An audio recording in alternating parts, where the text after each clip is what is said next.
clearly totally planned, but there were some aspects that cannot be annihilated, even if the entrepreneurial activity was considered, let's say, illegal and was the subject to criminal penalty. The individual can find some points to survive in this kind of economy. Why? Because, like here, the shops were really empty during the communist era, not even in Romania, but also in the other countries. So this prohibited activity, let's say, was like a solution which was found by any individual who have some, let's say, knowledge, some relationships, and that can use, let's say, some corruption in the state to make some trade, let's say, with different kind of goods. But basically, we speak about basic goods, which in a free market, there are free to everybody. It is possible to pay for it. Even if we speak about entrepreneurship, we speak about risk. And in this kind of society, we speak about more risk. And the black market was the solution for these people for this period. So the authorities control every time the prices for the official market, but generally the black market was kind of different. Why? Because in fact we know that entrepreneur it's taking the risk, and after that we speak about his profit. Yeah, it's more risky, we have more profit. And in this period, the entrepreneurs, so let's say the informal entrepreneurs can take this bigger risk and they have bigger profits. And more than this, we have, let's say, like premium that for this short time to transaction. In fact, the duration regarding this previous subject of the transaction was so short. It is important in this period to find a way to sell what you have in a short time, yeah?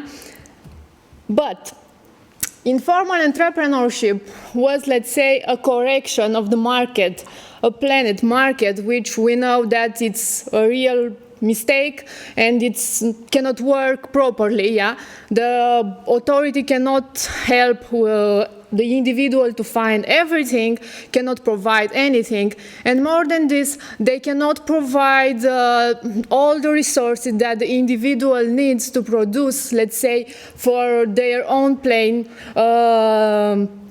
state's community. Yeah. Q standing was, let's say, a trademark for this period. And why?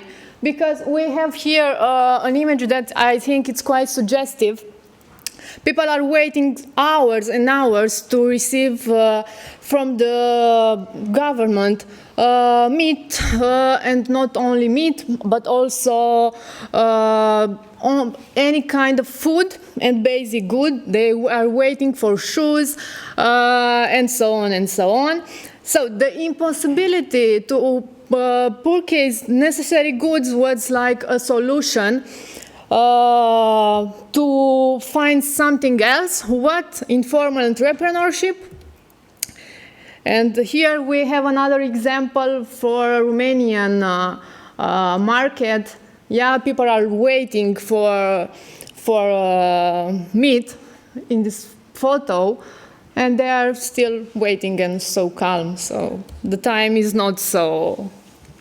Why? Here we have a photo of Ceausescu, who was the president of Romania for many years, and every time when he was in the market, let's say, and in the country, the shops were full of food.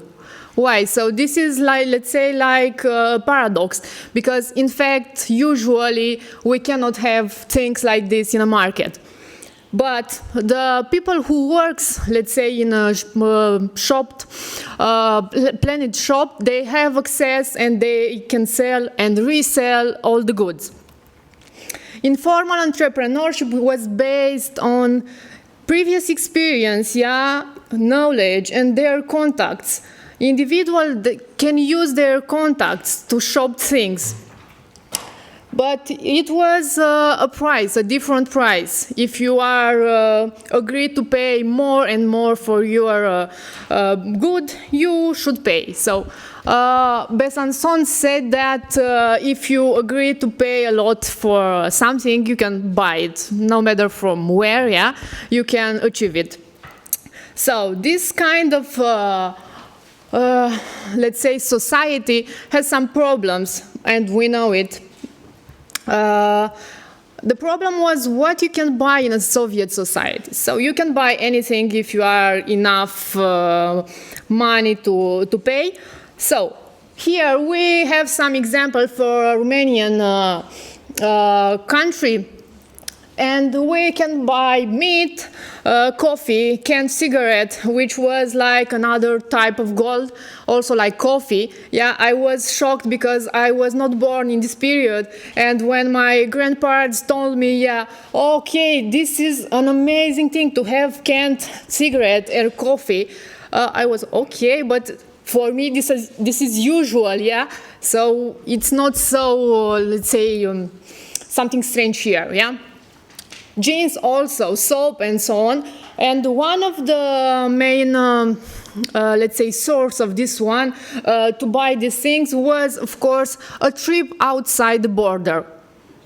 Okay, why? In fact, people who were going outside, they can come with a lot of things which are new for the market. I was interested in a case from some people that are coming back from Iran, and they come with coffee, and they sell it with a lot of money. And of course, it was like a big deal of entrepreneurial idea, what we can do. So this kind of activities, the entrepreneurial activity, were like crimes against the socialist economy. But it was like a tacit agreement. Why? Nobody speaks about it. And the individual agree, even if the government. It was a problem with this one? I don't think so, because in fact they were, let's say, they knew that it's impossible to find another way to survive, and for this reason they find an entrepreneurial solution, I was, let's say, surprised that this kind of entrepreneurial activity was for our country, and not even for our country, was a solution to transition to the free market after the period of the communist society. And in conclusion, I was thinking that the entrepreneurial roles was trying to solve some problems regarding the market process, which was the planned one, but we cannot plan everything, like I told you and like you know. In this period, this kind of activity cannot be completely annihilated, even if the law was very restricted, even if the police was an important part of the society. I was thinking about my presentation, and I was trying to find another title of the paper, and I was thinking, in fact, that we can speak about the restricted entrepreneurship. I don't know if it's a good idea or not, but let's say in some way we can put this on these limits. So I hope it's fine. So thank you for your attention.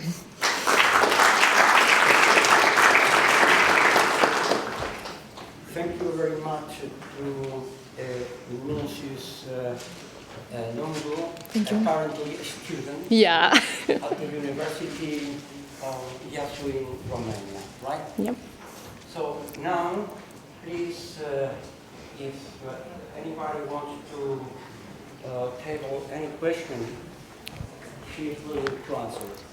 Okay, thank you. Yes, thank you. My name is Georgi Ganev, and I'm a neighbor from Bulgaria. Okay. As opposed to you, I was born during that period. And I just want to make a very short addition to your very good observation that there was actually entrepreneurship under socialism, and it is that government enterprise managers were not only involved in these what we call second networks, sort of illicit redistribution and trade of deficit goods, but they were actually involved in heavy entrepreneurship trying to make the plan. Yeah. And this is an entirely different world, but they had to make a hugely interesting entrepreneurial decisions all the time.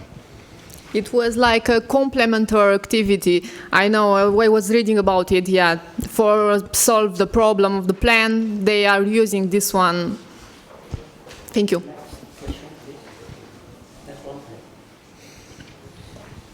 Hi, thank you for a very nice presentation. Thank you. Just a historical note. On the mid-1980s, I was working for Import-Export about the international aspects of this entrepreneurial activity. So my job was to drive down with a truck, with a driver, and control the loading of textiles for export into the United States. Yugoslavia had the most favored nations customs treatment because Tito was sort of liberal or, bloc-free. And Romania too, because Nixon was in Romania. No? Now, how did that work? At the customs border in Serbia, the officers knew the driver and they got 1 kilogram of coffee. We had 40 kilograms of coffee hidden in the truck. Everyone knew about it. And we came down to Kosovo, exchanged the coffee for ceramics that were exported by a guy who was in the village. This was part of the village economy, very much like in Romania too. No? Yep. Communal land, partly an old traditional land holdings and rights. No? Yep. And in the evening we went to a party in the local disco in a former church. So there is this 10-year-old kid walking up to me, staring me down from top, and asking for my leather jacket, my jeans, and my shoes. He said, okay, I said, I'm sorry, I can't give them to you, they are mine, I'm wearing them, I don't have anything else. He says, well, wait a moment, I have a deal for you. 5 minutes later, like 10:30 in the night, he comes up with his 12-year-old sister. And he said, very straight to my face, well, you give me your jeans, your leather jacket, and your shoes, and you can have my sister. Not for the night, but you can take her out. He wanted to sell me his sister in exchange for my stuff. Yeah. Thank you. So it not was a an joke. interesting experience. Please, there's another question. Thank you.